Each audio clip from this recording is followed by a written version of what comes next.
നമ്മളെ ബാപ്പയും ഉമ്മയുമൊക്കെ നമ്മളെ പോറ്റി വളർത്തിയവരാണവർ, നമ്മളെ പഠിപ്പിച്ചവരാണവർ, നമുക്ക് വേണ്ടി ഉറക്കമൊഴിച്ചവരാണവർ. സുബ്ഹാനല്ലാഹ്, നമുക്ക് വേണ്ടി എല്ലാ ത്യാഗവും സഹിച്ചവരാണവർ. അല്ലാഹുവേ, ഞങ്ങളിൽ പലരുടെയും ഈ പാവപ്പെട്ട ഞാനടക്കം പലരുടെയും ഉമ്മ ബാപ്പമാര് മരിച്ചുപോയവരാണ്. അവരുടെ ഖബറിൽ നീ സന്തോഷം നൽകണേ അല്ലാ. അവർക്കും ഞങ്ങൾക്കും മാപ്പ് നൽകണേ അല്ലാ. അവരെ ഞങ്ങളെയും സ്വർഗത്തിൽ ഒരുമിച്ച് കൂട്ടണേ അല്ലാ. എന്റെ ചെറുപ്പക്കാരികളെ, ബാപ്പ ഉമ്മ, ബാപ്പാന്റെ പൊരുത്തത്തിൽ ഉമ്മാന്റെ പൊരുത്തത്തിലാണ് അള്ളാഹുവിന്റെ പൊരുത്തം.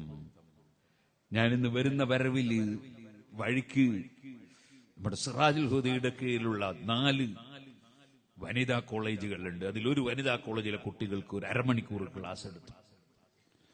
അപ്പോൾ ഞാൻ ആ കുട്ടികളോട് പറഞ്ഞു, മക്കളെ, ബാപ്പ ഉമ്മയെ വല്ലാതെ സ്നേഹിക്കണം, ബാപ്പ ഉമ്മയെ വല്ലാതെ പരിഗണിക്കണം. നമ്മൾ കുറച്ചിങ്ങോട്ടെത്തുമ്പോ ബാപ്പ ഉമ്മയെ അവഗണിക്കുന്നവരാകും ചില പെൺകുട്ടികള്, ചില ആൺകുട്ടികളും.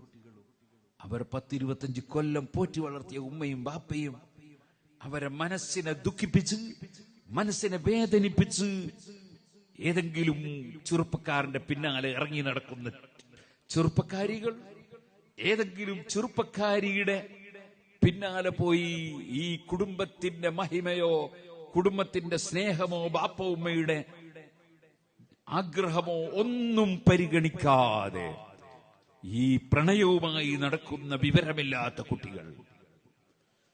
പടച്ച റബ്ബേ, ഞങ്ങളുടെ സമുദായത്തിലുള്ള പുതിയ തലമുറക്ക് നീ ബുദ്ധിയും വിവരവും വിവേകവും കഴിവും നൽകണം അല്ലാ. ഞാൻ ഈ അടുത്തൊരാഴ്ച മുമ്പ് എനിക്ക് ഒരു ഗ്രൂപ്പിൽ ഒരാള് അയച്ചു തന്ന ഒരു ക്ലിപ്പുണ്ട്. അത് ഇപ്പോഴും എന്റെ ഫോണിലുണ്ട്.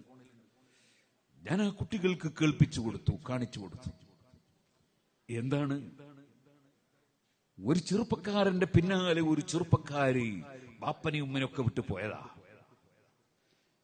ആ ചെറുപ്പക്കാരൻ ആ പെൺകുട്ടിയെ കൈ രണ്ടും മറിച്ച് ബേക്കിൽ പിടിച്ച് കെട്ടി, എന്നിട്ട് തലക്കും നെഞ്ഞത്തും കഴുത്തിനുമൊക്കെ ഇടിക്കുന്നു.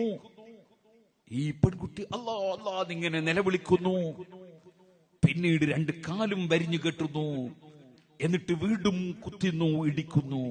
ഇപ്പോഴും എന്റെ ഫോണിലുണ്ടത്. അതിലെഴുതിയിട്ടുണ്ട്, പ്രണയിച്ചു പോയതാ ബാപ്പാനും ഉമ്മനെയും തള്ളിയിട്ട്. പക്ഷേ ഇപ്പോൾ ഇങ്ങനെയൊക്കെ പീഡിപ്പിച്ചാലും ആക്രമിച്ചാലും ആര് ചോദ്യം ചെയ്യാനാ? കാരണം ബാപ്പാനും ഉമ്മാനെയും വിട്ടു പോയതല്ലേ.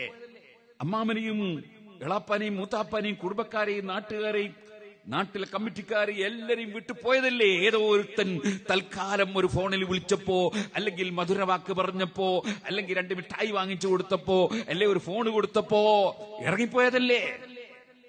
ആര് ചോദ്യം ചെയ്യാനാ? എന്ത് അക്രമമാണ് ആക്രമിക്കുന്നത്. എനിക്കത് ഞാൻ UAE-യിലുള്ള സമയത്താണ് എനിക്കതാരോ അയച്ചു തന്നത്. അന്നത് രാത്രിയിലായിരുന്നു നോക്കിയത്. അത് കണ്ടപ്പോൾ അന്ന് എനിക്ക് ഉറങ്ങാൻ തന്നെ പ്രയാസമായി പോയി. ആ പെണ്ണിന്റെ വേദന.